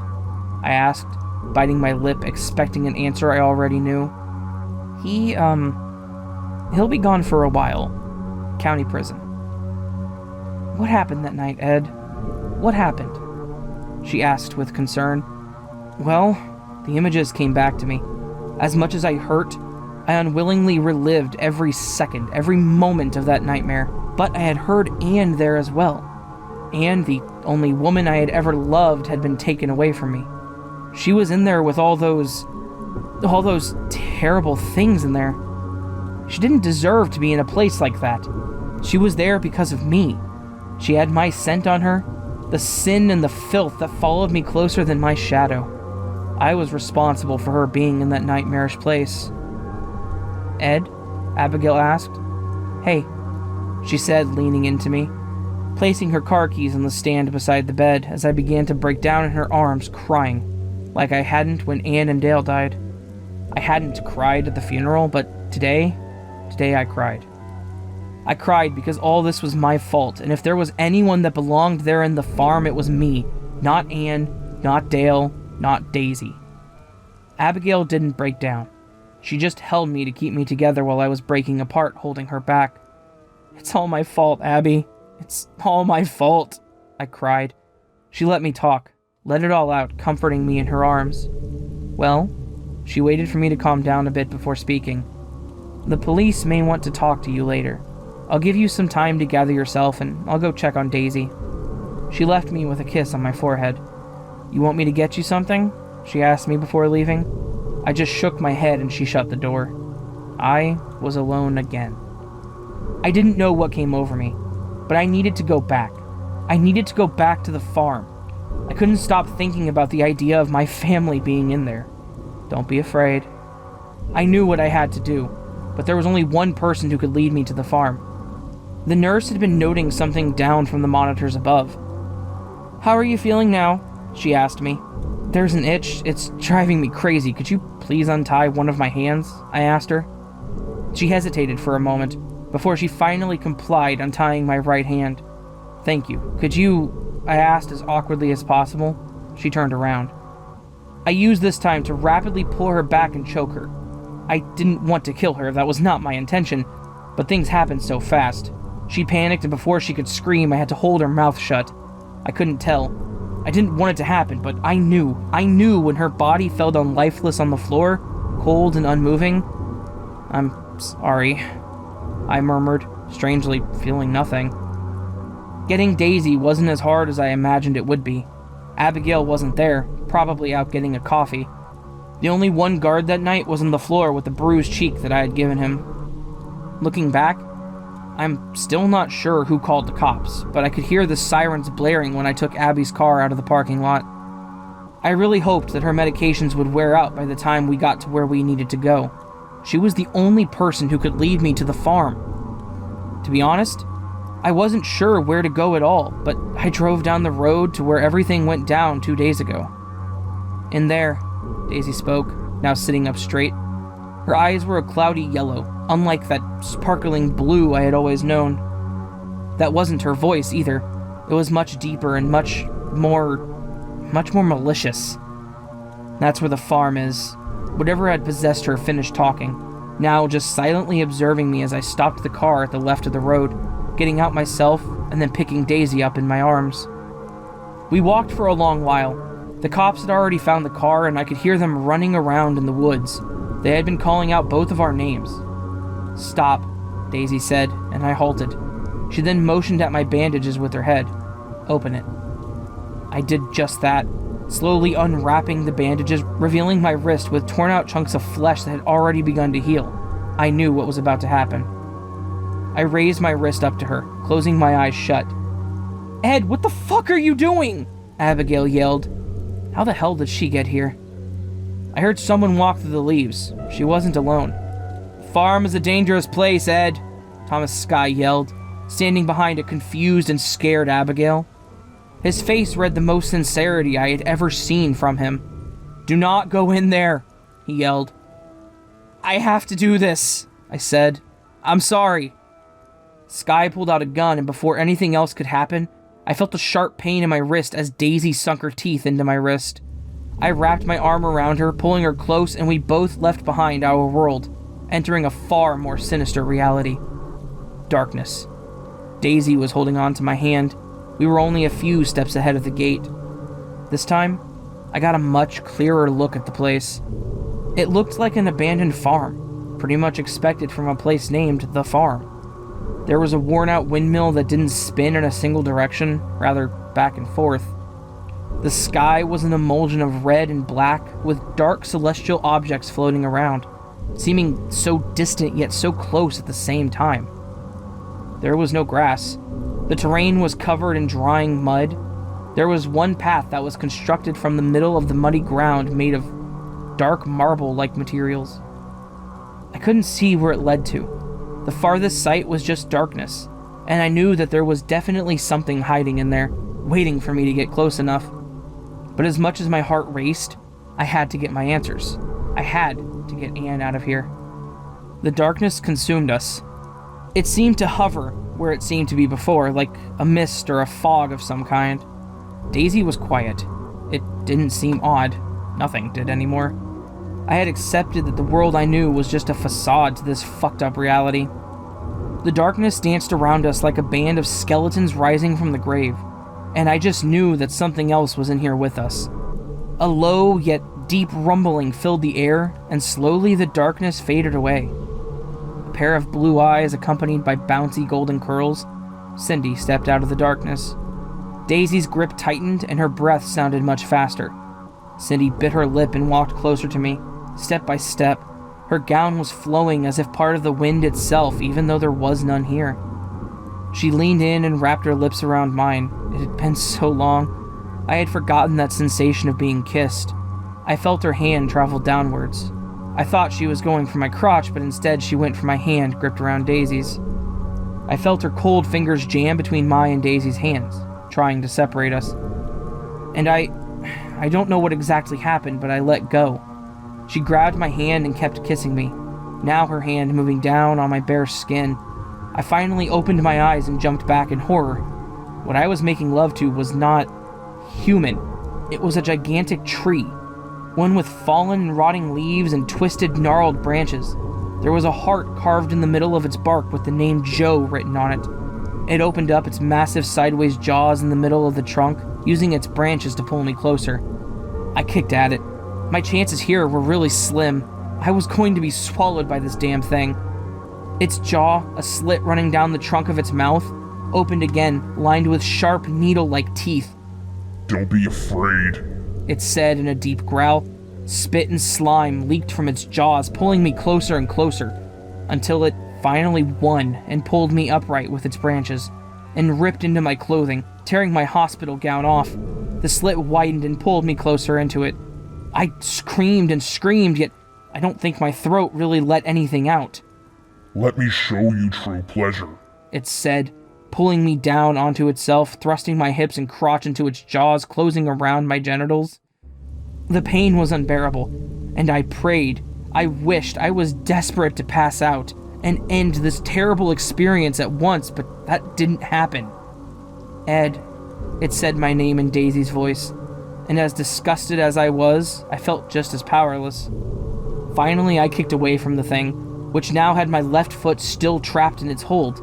Taking a deep breath, I twisted my body, breaking a bone in my leg and pulling away from this thing, crawling back as fast as possible, trying to ignore the pain in my broken foot. "Anne!" I yelled her name. "Anne, where are you?" I called out. "Ed," I heard Daisy call. I turned around, my heart still racing. Her voice called out to me from a barn near the windmill. I knew very well how dangerous it could be. I took my chances anyway. I limped my way to the barn, mumbled a little prayer, and pushed the door open. I really don't remember getting in, but the next thing I knew, I was among the stars, just like my dream.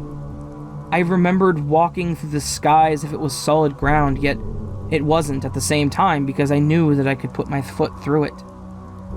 "Ed!" I heard Daisy cry out from the distance. "Daisy!" I yelled. "Hold on, I'll be right there." Now I limped faster. I knew that I had to get to her and get both of us out of here before anything else happens. I should have never dragged her into all this. "And how are you now?" I heard someone from behind me. I turned around to face the same nurse I had accidentally strangled earlier. She wore the exact same nurse's uniform as the hospital, but now as I got a better look at her name tag, it was scratched off very poorly, leaving a canvas of black with white. Her eyes were a cloudy yellow like Daisy's had been in the car. I was silent. I didn't know what to do here. "Daisy is that way," she said, pointing to the left. "But may I suggest hurrying up? She hasn't got much time." I walked ahead, making sure not to turn back and praying to God or whatever higher power there is to let me pass here. Yet, I knew that she followed me. I heard her feet behind me, walking at my pace, maintaining a constant distance from me, never getting too close, but not too far either. Every time I would stop, it would be a matter of time before she started to close in on me. So eventually I gave up on that and just kept going, not caring about the pain or the exhaustion anymore, which surprisingly, I did feel in this place just like in the real world. Except there was no unconsciousness, no death, not even insanity that came to take the pain away. I was doomed to experience it all. I heard another scream. Fuck, why am I seeing this? I'd rather be in hell. Hell can't be much worse than this. Every time I heard Daisy scream, I felt my stomach drop down deeper. It didn't seem like she was struggling in some way, rather as if she was in some kind of pit or a well. "Ed!" she screamed again, now sounding much closer. "I'm coming, Daisy, hold on!" I yelled back. "There," the nurse said from behind me, now standing only half a foot away from me. I didn't realize what she was talking about at first, but on a second look around, I noticed that there was a tiny wooden framed door. "You better hurry," I heard another whisper, this time turning around in horror, recognizing the voice as Officer Fleck. "Joe is taking her to the trees." "Oh God, Anne," I remembered crying. "Please help me." I was desperate for a miracle, anything to happen that would help me get out of this nightmare. This was a bad dream. At any moment now, I would wake up in a sweat, Anne would be beside me and she would tell me that it was all right, just a bad dream and that none of it was real. What was real was her next to me and Dale in the next room. None of it had been real anyway. Porn addict, visions of a famous porn star, niece going missing in another malicious reality. It was all just a fucking dream. All a fucking dream.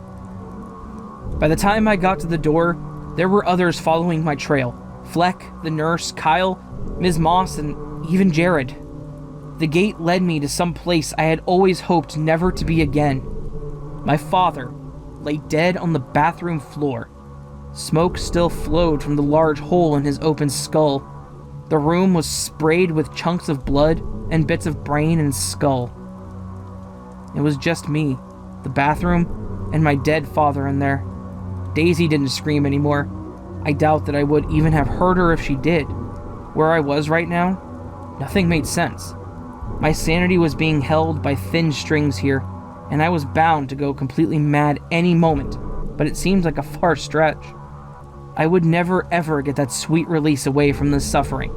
Not here in this world. "Well," my father said, taking a seat to face me while a few more pieces of flesh broke off his skull and fell down to the bathroom floor. That smell, that stink of malice and hate were drowning my lungs, pulling me down to my knees. "Edward Summer, how have you been, son?" he spoke. I was silent. I didn't know what the fuck to say, because inside my mind, my entire world was coming to a crumble as things started coming together. Joseph Summer. That was my dad. That sick, low-lying scum. Joseph Joe Summer. That was my dad.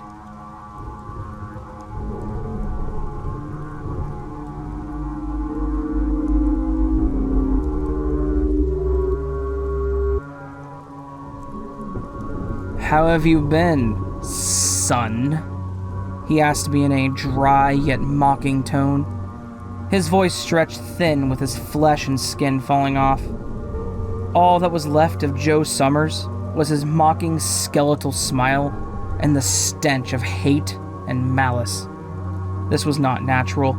I knew that under circumstances of nature, I would have the insane urge to expel the contents of my stomach there and then. Yet this place was not governed by any laws of God or nature. "I know what you have to say. Without me at your side, you grew up a lot tougher than I could raise you to be. I cannot answer any of your questions, but I suppose you wouldn't need me to do so now, would you?"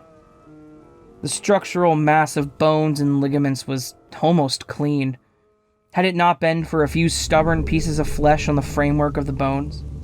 I took in a deep breath. This land wasn't governed by nature's laws, thus I knew that my fear at this point was only a choice, an instinct of the human mind. So I strengthened my resolve, pushed away the thoughts of consequence, and leaned myself forward to face myself directly with the monster that I knew as my father. "Fuck you," I uttered with the utmost hate, disregarding Daisy, who probably could not hear me speak. She was in a world of her own at this moment, and I could only hope it wasn't one as malicious as this one. "You're a coward," I spat. "You blew your brains out when we were kids. The life you had all along was nothing but a mask. You were a scumbag, and you died like a scumbag should have, with your brains all over the toilet. You're holding your fear back, yet you feel like that would give you power over me? Oh dear boy, this isn't a realm of fear," he said, now leaning in closer. "It thrives on hate. I know you have nothing but anger for me, and I know that if your sister had been here, she would have been the same way you are. But do you know why?" What do you mean?" "Oh, you do know why you hate me, son. Your mind doesn't know yet. Do you think hate would really come from a place where only grief sows?" "The fuck are you talking about?" "Grief, boy. You don't grieve for me as a good son would have. You despise me." "Of course I despise you. You're a coward." "A coward?" he asked with his same unfeeling, untelling tone. He leaned much closer to me than I could take. I felt the cold from the bones, and I smelled that rotting smell. That fucking smell of hate, of suffering, of evil. "I am what I appear to be. I am a dead man who tells a story of truth, and in this story, son, I am no coward." He wrapped a skeletal hand around my neck, tightening his grip. I did not feel any pain, but I saw streams of red making their way down my left shoulder. "You know me as your monster. The thing that you look out for in the dark. The thing that lies under your bed at night. The thing that looks back at you from the mirror. The thing that helps shadows betray you. I, my son, am that thing. That is what I am, and this is what I look like." His words seemed to be nothing but mad ravings. But the more I thought about them, the more my mind emphasized on them, the more I learned. My memory was broken, yet I had started to put things together, completing a puzzle with the picture that I didn't want to see. "How did I die?" he asked. "You shot yourself in the bathroom," I answered, now my voice trembling even in a place like this.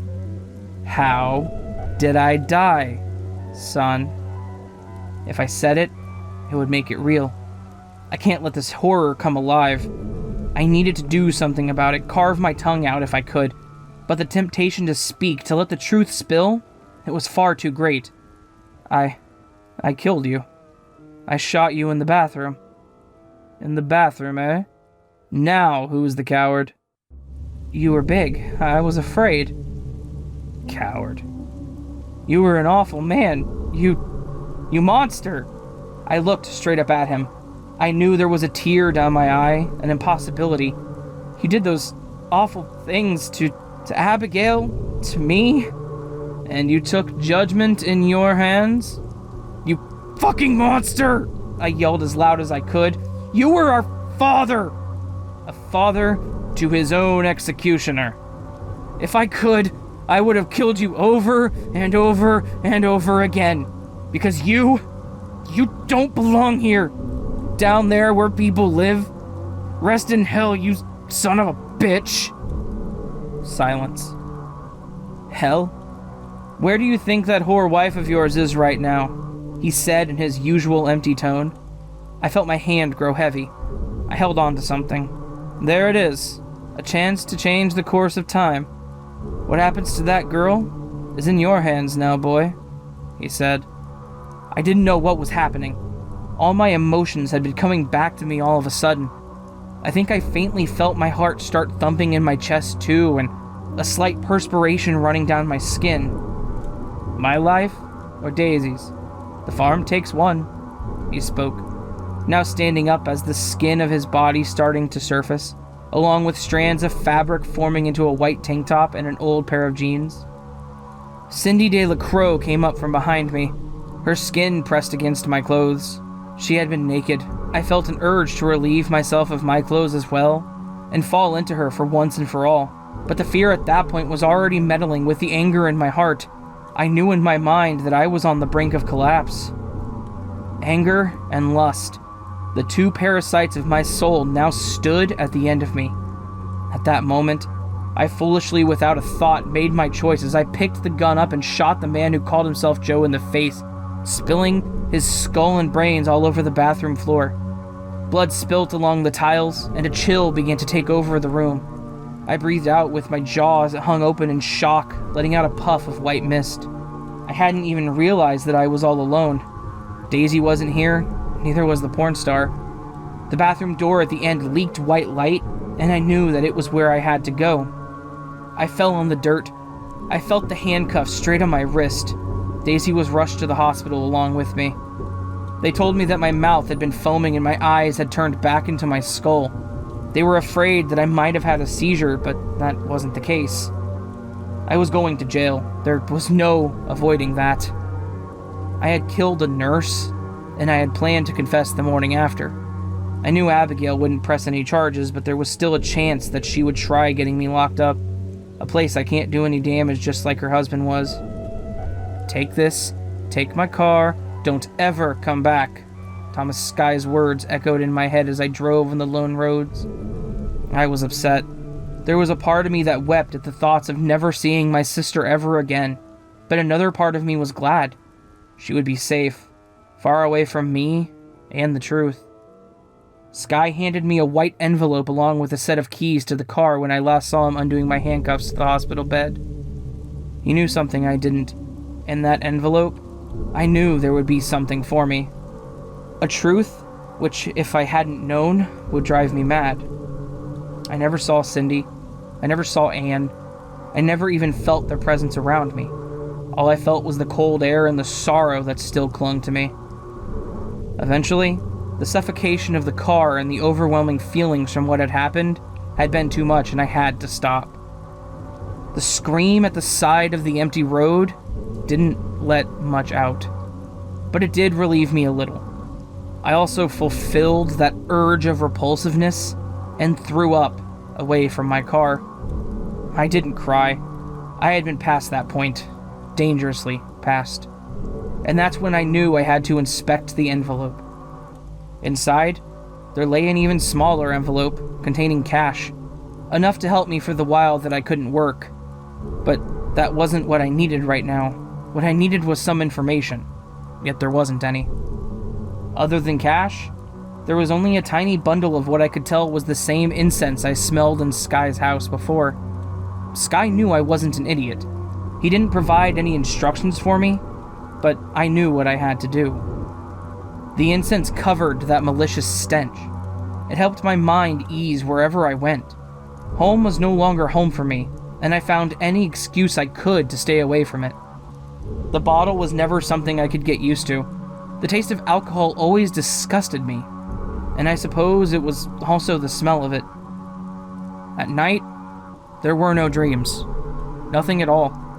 No nightmares, no flashes, not even fucking falling from a high place or a monster chasing me, just an emptiness.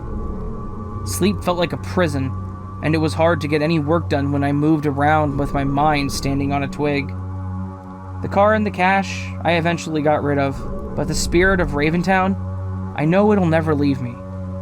And now, as I think about it all, about Thomas Sky, the nurse, about the Flex, Ms. Booth, Abigail, Walt, Cindy, and Daisy, Raventown comes closer. So much so, in fact, that I could hear the lost spirits in Raventown. And I know that the only way to silence them is to stop listening. And missing one ear doesn't make much of a difference. So that gun, next to a picture of the family that I lost, the one that was taken away from me, it urges me to pick it up and to stop listening. For good.